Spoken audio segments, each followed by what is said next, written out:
D'accord, Alexander. Parlons de l'avertissement russe à l'ambassadeur américain en Russie. La Russie a déclaré qu'elle riposterait aux attaques sur la plage de Crimée. Cet avertissement a été émis par le ministère russe des Affaires étrangères. Après cet avertissement, il y a eu un appel téléphonique entre Austin et Belousov.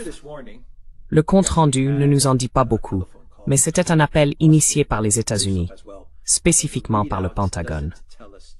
Selon le compte-rendu, Austin a dit au ministre russe de la Défense que les États-Unis et la Russie doivent maintenir les lignes de communication ouvertes. C'est un développement intéressant suite à l'avertissement de la Russie à l'ambassadeur américain à Moscou. Quelles sont vos pensées sur ce qui se passe ici?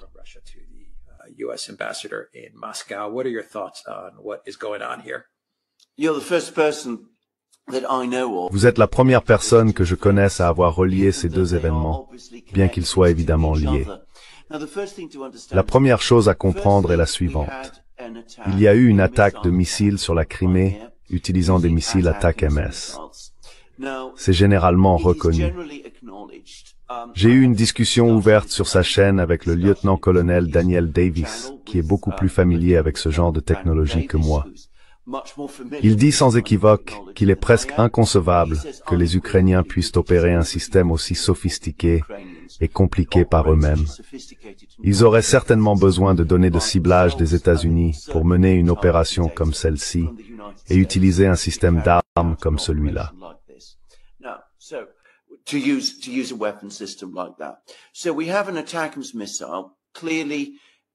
Alors, nous avons une attaque de missiles.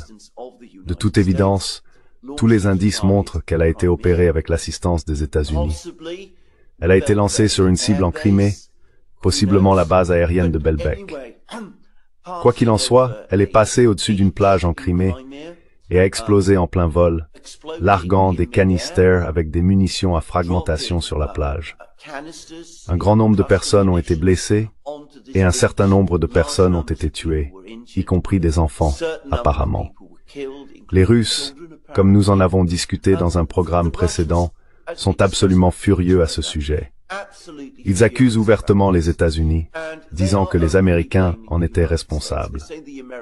Les Russes ont ensuite convoqué l'ambassadeur des États-Unis pour une réunion au ministère des Affaires étrangères.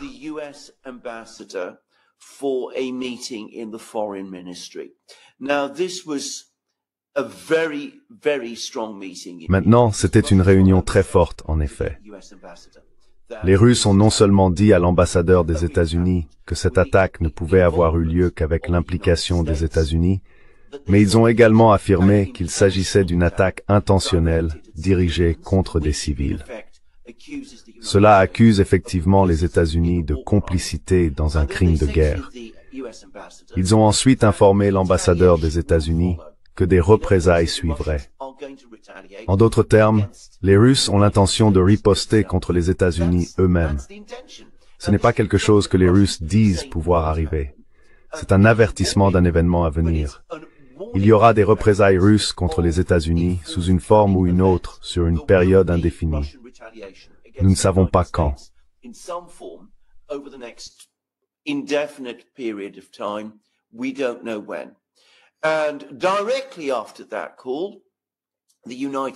Et juste après cet appel, les États-Unis, manifestement alarmés par cet avertissement des Russes, ont fait téléphoner leur secrétaire à la Défense, Lloyd Austin, à Andrei Belousov, le ministre russe de la Défense. Nous avons reçu un compte-rendu vague des deux pays, indiquant qu'ils ont discuté de la situation en Ukraine et confirmé leur volonté de maintenir le contact. En surface, cela semblait être un appel conciliant, les États-Unis essayant de rassurer les Russes de leur non-implication dans cette affaire et de leur désir de désamorcer la situation. C'est ce que le Pentagone semblait tenter. Cependant, nous n'en sommes pas certains. La discussion pourrait avoir été beaucoup plus animée.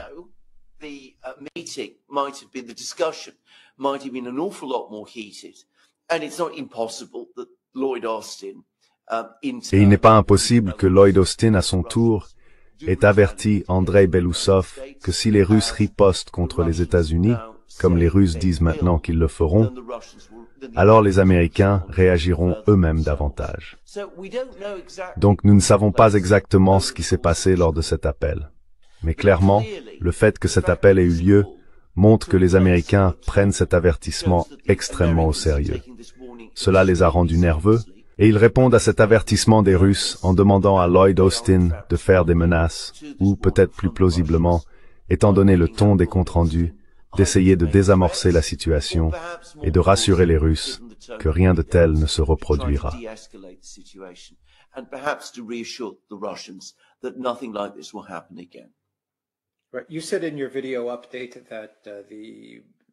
D'accord. Vous avez dit dans votre mise à jour vidéo que le missile visait peut-être cette base aérienne, mais qu'il aurait également pu être dirigé vers la principale cathédrale orthodoxe. Avez-vous des mises à jour sur cette information? Cela coïncide avec la fête orthodoxe qui avait lieu au moment de l'attaque. Et vous avez également mentionné l'attentat terroriste au Daghestan, qui visait également des églises orthodoxes.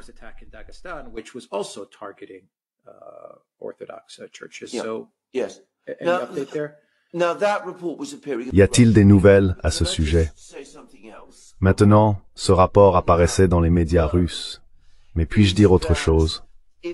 Ce que nous apprenons maintenant, c'est que si cette attaque de missile a vraiment été lancée vers Belbek, la base aérienne, alors la direction qu'elle a prise est étrange. C'est un missile balistique, et apparemment il n'est pas particulièrement maniable. Ce n'est pas comme l'Iskander-M, qui peut effectuer toutes sortes de manœuvres compliquées en approchant d'une cible, le rendant presque impossible à abattre. C'est une sorte de missile en ligne droite.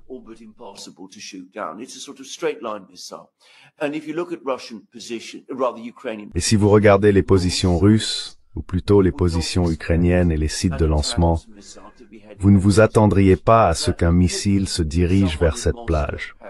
Maintenant, il se pourrait que quelqu'un à Moscou, ou pas seulement à Moscou, mais que les Russes aient tracé la trajectoire de ce missile et aient estimé qu'il se dirigeait clairement vers Sébastopol plutôt que vers Belbek, qui est dans une direction différente. Cela pourrait expliquer pourquoi ce missile était là où il était, plutôt que dans un endroit complètement différent. Mais ce sont des rapports qui apparaissaient en Russie. Je ne peux pas les confirmer. Ce que je vais dire, c'est ceci.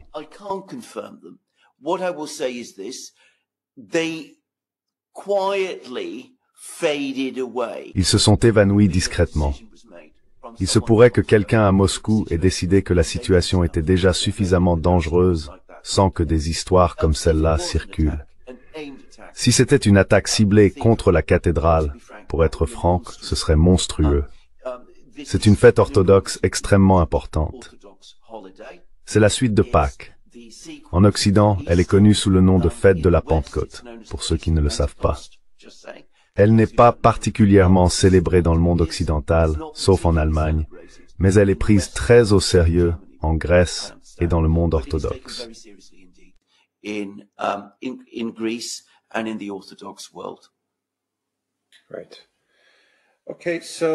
D'accord. Donc, l'appel téléphonique entre Austin et Shoigu, le fait que nous n'ayons pas de compte-rendu détaillé, cela vous indique-t-il qu'il s'agissait d'un avertissement ou d'une sorte de désescalade?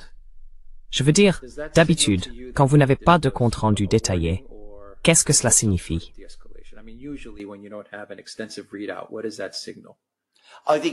Je pense que ça indique que les Américains étaient aussi conciliants que possible et voulaient désamorcer la situation.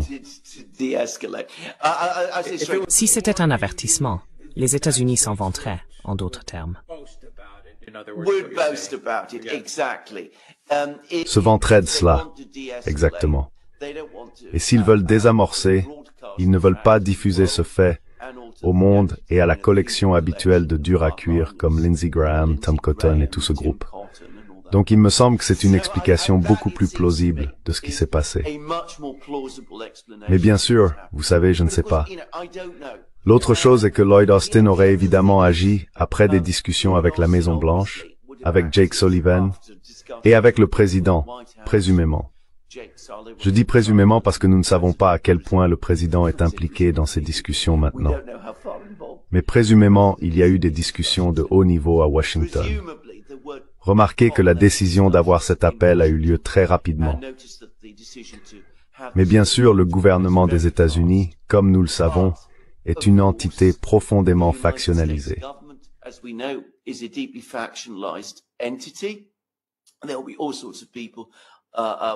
Et il y aura toutes sortes de personnes qui auront des points de vue complètement différents. Si c'était un appel conciliant, nous pouvons être sûrs que certaines personnes en auraient été furieuses. Elles auraient réagi très agressivement en disant « Nous ne devons jamais nous excuser pour quoi que ce soit que nous faisons aux Russes. Nous devrions au contraire adopter la ligne la plus dure possible contre eux. » S'ils font des menaces ou des avertissements aux États-Unis, la seule réponse appropriée est de les avertir encore plus fermement. Donc si c'était une tentative de désescalade, cela pourrait ne pas être la fin de l'affaire, loin de là. Même si cette tentative de désescalade était sincère, ce qui peut-être ne l'était pas. D'accord. Oui.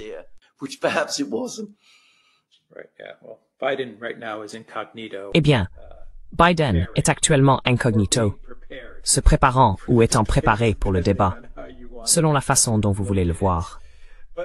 Mais que pensez-vous, Jake Sullivan, que je considère comme le président de la politique étrangère des États-Unis, est tellement préoccupé par cet avertissement de la Russie? Qu'est-ce qui le préoccupe?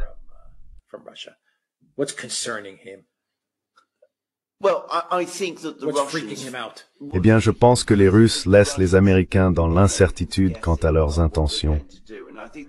Cela en soi doit être alarmant et ils doivent s'inquiéter de ce que les Russes préparent. Mais si je devais dire où je pense que Jake Sullivan est le plus inquiet, c'est à propos d'une grande flambée au Moyen-Orient. Le Moyen-Orient est à peine sous contrôle. En fait, il n'est pas du tout sous contrôle. Il y a des combats un peu partout. Gaza est toujours en guerre, malgré la résolution de cessez-le-feu soutenue par les Américains, qui a été adoptée par le Conseil de sécurité.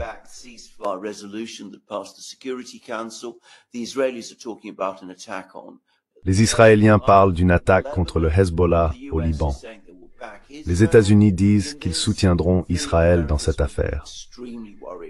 Les Américains doivent être extrêmement inquiets que si les Russes commencent à intervenir et à fournir des technologies hypersoniques à des groupes comme le Hezbollah et les Houthis, la situation pourrait devenir encore plus incontrôlable.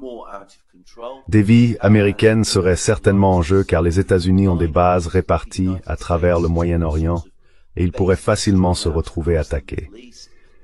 Si ces milices obtiennent des renseignements et des données de ciblage des Russes, qui utilisent des armes russes plus avancées, la menace devient encore plus grande.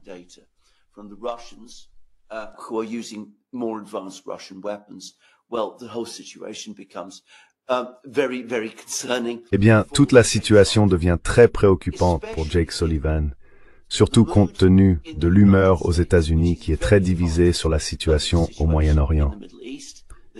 Il y a encore beaucoup d'Américains qui soutiennent fermement Israël, mais il y a maintenant une opposition croissante à la politique américaine de soutien à Israël au sein même des États-Unis.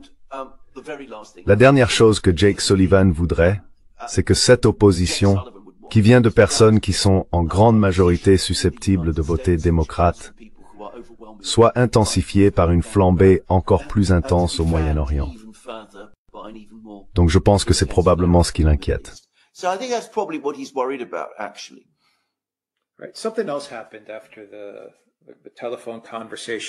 Quelque chose d'autre s'est passé après les conversations téléphoniques entre l'avertissement du ministère russe des Affaires étrangères à l'ambassadeur américain et la conversation entre Belousov et Austin. Peskov a déclaré que le président russe est toujours ouvert aux négociations et à un cessez-le-feu sur la base des conditions qu'il a énoncées il y a quelques semaines. Quelques jours plus tard, le Kremlin a répété cette déclaration. Macron a également mentionné qu'il est ouvert au dialogue avec Poutine. Étant donné l'attentat terroriste sur la plage de Crimée, cela ne semble peut-être pas le meilleur moment pour que le Kremlin dise qu'il est ouvert aux négociations. Cependant, la déclaration est venue très rapidement après l'incident. Cela me fait me demander, il semble que Poutine soit très sérieux au sujet des négociations et d'un cessez-le-feu. serious about negotiations and a ceasefire. No. Yeah. I'm going to actually push back a bit. I think, on the contrary. Je vais en fait m'opposer un peu. Je pense au contraire que cela a parfaitement du sens. Étant donné la politique russe et la direction des événements, les pièces diplomatiques sont tombées en faveur de la Russie.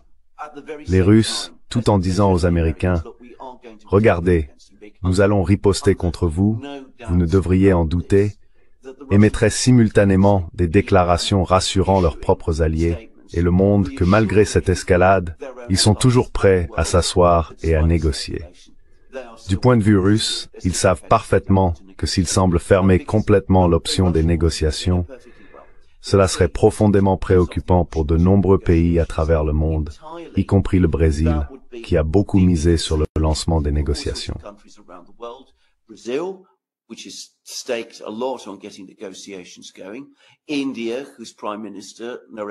L'Inde, dont le Premier ministre Narendra Modi est sur le point de se rendre à Moscou, et la Chine, qui a son propre plan de paix, sont également impliqués. Donc je pense que les Russes veulent rassurer tout le monde, que bien qu'ils soient absolument furieux de ce qui s'est passé, et qu'ils vont certainement riposter contre les Américains, ils ne sont pas tellement en colère qu'ils aient perdu la raison. Ils sont toujours prêts à trouver un processus par lequel, à condition que leurs conditions de base soient acceptées, ils puissent trouver une issue. Les Américains ne veulent pas négocier. Les Russes disent toujours qu'ils veulent négocier. Ils le disent depuis le tout premier jour où l'opération militaire spéciale a commencé. Ils n'ont jamais exclu l'option des négociations. Et étant donné à quel point cela a bien fonctionné pour eux de prendre cette position, ils ne vont pas l'exclure maintenant. D'accord.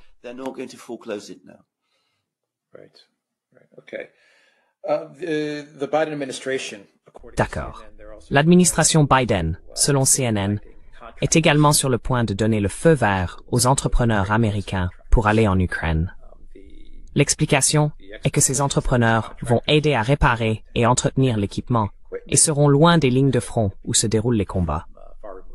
Que pensez-vous de cette décision de la Maison-Blanche de Biden? Encore une fois, tout cela suit la séquence des événements dont nous avons parlé. Donc, je pense que tout cela est connecté d'une manière ou d'une autre.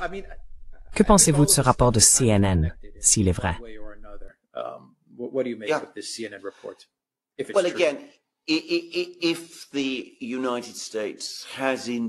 Donc, si les États-Unis ont effectivement parlé aux Russes et ont dit qu'ils comprenaient les préoccupations russes, et qu'ils essaieraient de s'assurer que quelque chose comme ce qui s'est passé en Crimée ne se reproduise pas, et que les États-Unis ne veulent pas d'une escalade, il sera encore une fois tout à fait dans le caractère des Américains d'annoncer une escalade ailleurs. Rappelez-vous, c'est une administration très dure, agressive et belliqueuse. Il ne leur sera pas facile de faire des sons conciliants envers les Russes. Cette annonce qu'ils vont permettre à BlackRock et à d'autres d'opérer en Ukraine est significative. Cependant, la réalité est qu'ils y sont depuis toujours. Of course, the reality is they've been there all along. There's no shortage of foreign mercenaries. Il ne manque pas de mercenaires étrangers, y compris des mercenaires américains combattant en Ukraine. Il y a de nombreux techniciens et personnes impliquées dans l'exploitation d'équipements en Ukraine. Cette décision pourrait viser à formaliser la situation avec des systèmes comme les attaques MS. Nous savons tous que les Américains sont impliqués dans l'exploitation des attaques MS. Les Russes viennent de dire aux Américains qu'ils savent que les Américains exploitent ou aident à exploiter les attaques MS. Il est plus probable que ce soit des personnes qui ont quitté l'armée américaine pour aller en Ukraine en tant que contractants. Cette décision confirme qu'ils sont là. Les Russes y verront une autre mesure d'escalade, ce qui en un sens est le cas.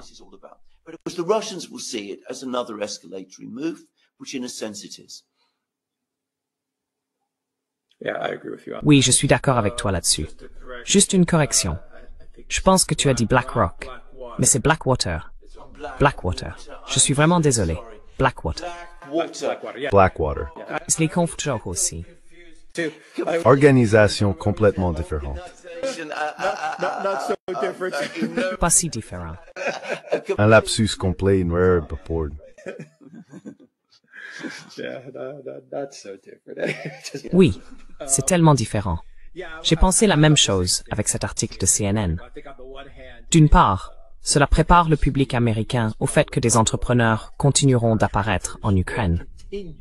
Mais cela couvre aussi les traces de la Maison-Blanche de Biden. house tracks, Si des entrepreneurs sont découverts en Ukraine depuis les 2 dernières années, cela couvre en quelque sorte les arrières de la Maison-Blanche de Biden. well, it kind of covers the Biden White House's bases. Yeah.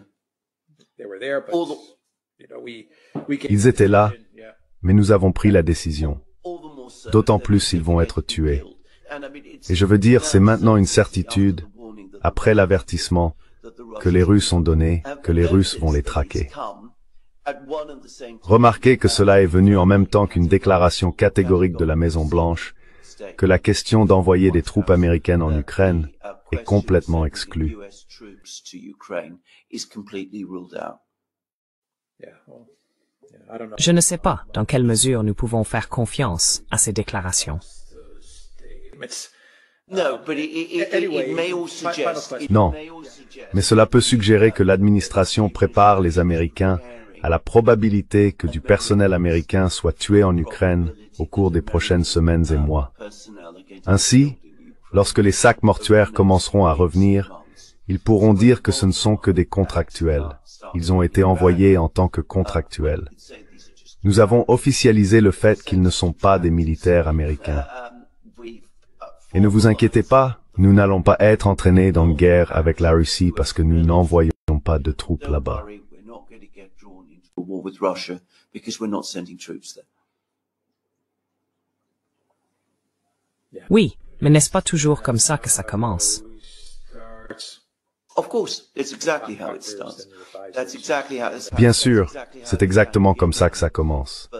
C'est exactement comme ça que ça a commencé au Vietnam. Comme je le dis depuis récemment, depuis l'été 2022, les similitudes sont étonnantes. Elles deviennent de plus en plus grandes chaque jour. Les Américains, pour qui le Vietnam devrait être un avertissement, devraient vraiment commencer à le remarquer. Ils devraient commenter le fait que leur gouvernement fait le même genre de choses que le gouvernement américain faisait dans les années 1960, ce qui a abouti au fiasco qu'était le Vietnam. way back in the 1960s, which ended in the debacle, which was Vietnam. A final question. Do you get the sense that Une dernière question. Avez-vous l'impression que nous sommes dans une situation très étrange en ce moment, en ce qui concerne le projet Ukraine et le conflit avec l'Ukraine? Allons-nous définitivement vers une escalade et très probablement une guerre entre la Russie et les États-Unis, ou la Russie et l'OTAN? Cela semble être la trajectoire des choses. Mais à l'opposé, il semble que nous pourrions obtenir une sorte d'accord de manière inattendue à tout moment. C'est l'impression que cela donne, compte tenu de la dynamique des élections et de tout ce qui se passe aux États-Unis. Peut-être qu'il y a des forces aux États-Unis qui peuvent d'une manière ou d'une autre raisonner l'administration Biden pour arriver à un point de départ pour des négociations. a starting point for negotiations? In other words, finally make a counteroffer to Putin's offer. En d'autres termes, faire enfin une contre-offre à l'offre de Poutine. Je veux dire, nous penchons définitivement plus vers la trajectoire du conflit, mais de temps en temps, on entend parler de diplomatie en cours, de communication secrète et d'appels téléphoniques entre Austin et la Biélorussie. Peut-être pourrait-il y avoir une sorte de sortie de crise, étant donné les problèmes que la campagne de Biden rencontre et la colère aux États-Unis entourant tous ces conflits dans lesquels les États-Unis sont embourbés. In and around all of these conflicts Yeah. that the U.S. is bogged down in. But there are a lot of straws in the wind. Il y a beaucoup de signes qui pointent dans une direction plus conciliante. Macron, je veux dire, je pense que l'un des grands chocs, si je puis dire, a été les élections au Parlement européen, lorsque les partis qui s'opposaient à la guerre ont bien réussi. Et puis juste dire, nous avons maintenant des données de sondage qui sortent. La quantité de données de sondage fournies a été très limitée, mais cela donne un aperçu des raisons pour lesquelles les gens ont voté comme ils l'ont fait. Il s'avère qu'en particulier en Allemagne, les personnes qui ont voté pour les véritables partis d'opposition, l'AfD et le groupe de Sarah Wagenknecht, en particulier les jeunes, ont placé la guerre en Ukraine très haut sur leur liste de préoccupations.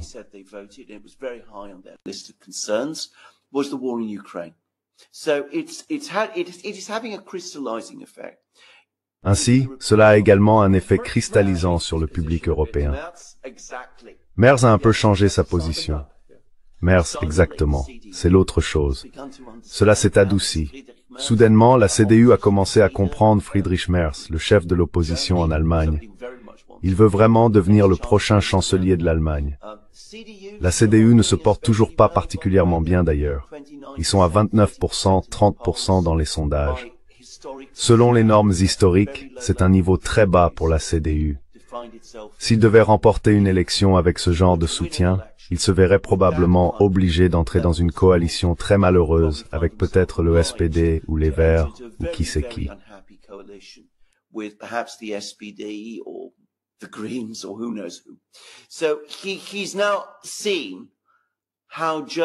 Il a donc maintenant vu ce que l'opinion allemande ressent réellement à propos de la guerre et les tendances de l'opinion allemande. Il a maintenant indiqué un changement. Il parle de négociations et de la nécessité de chercher des compromis, de trouver une issue. Il a adopté une ligne beaucoup plus conciliante dans une interview qu'il a donnée dimanche qu'il ne l'avait fait jusqu'à présent. Auparavant, il était le faucon par excellence, exigeant l'escalade la plus extrême possible. Donc clairement, un changement pour Merz et la CDU, reflétant un changement en Allemagne. For Merz and the CDU, reflecting change in Germany. There's also been a shift in France. Macron is now saying that il y a également eu un changement en France. Macron dit maintenant qu'il n'y a aucune perspective de voir des troupes françaises envoyées combattre en Ukraine de sitôt. Il semble également modérer son langage. Il parle aussi d'un règlement négocié. En Grande-Bretagne, l'élection a été bouleversée par les commentaires de Farage sur la responsabilité occidentale dans la provocation de la guerre.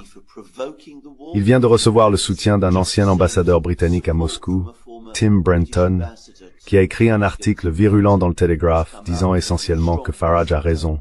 Donc, on peut voir qu'il y a ce courant d'opinion en Europe.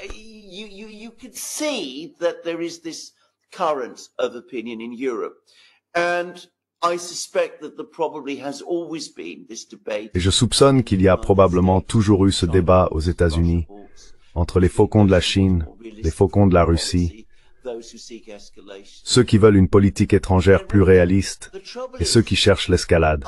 Ils sont tous là. Le problème, c'est que je ne vois pas une négociation sérieuse être entreprise par cette équipe de politique étrangère que Biden a nommée. Si vous regardez Sullivan et Blinken, surtout Blinken, ses sentiments envers la Russie sont si viscéraux que je ne le vois pas proposer quoi que ce soit qui intéresserait les Russes. Nous avons également entendu parler de ce plan de paix de Trump qui a en fait été élaboré par le général Kellogg, qui est maintenant l'un de ses principaux conseillers.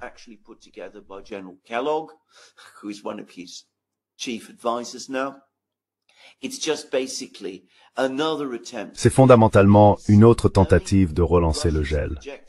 Les Russes l'ont rejeté, les Ukrainiens l'ont rejeté, les Russes ont rejeté tout ce plan de manière très emphatique ces derniers jours. Je pense qu'avant de voir de véritables pourparlers de paix, des démarches vers la paix doivent prendre forme. Nous devons encore attendre que les événements sur les fronts de bataille nous amènent au point où tout le sentiment en faveur des négociations se cristallise enfin. Les gens en Occident doivent comprendre qu'il y a un besoin urgent de négociations et de concessions aux Russes à un niveau qu'ils n'ont pas été prêts à faire jusqu'à présent. Je pense que nous en sommes encore loin. Pour être honnête, je ne vois pas cela se produire avant les élections.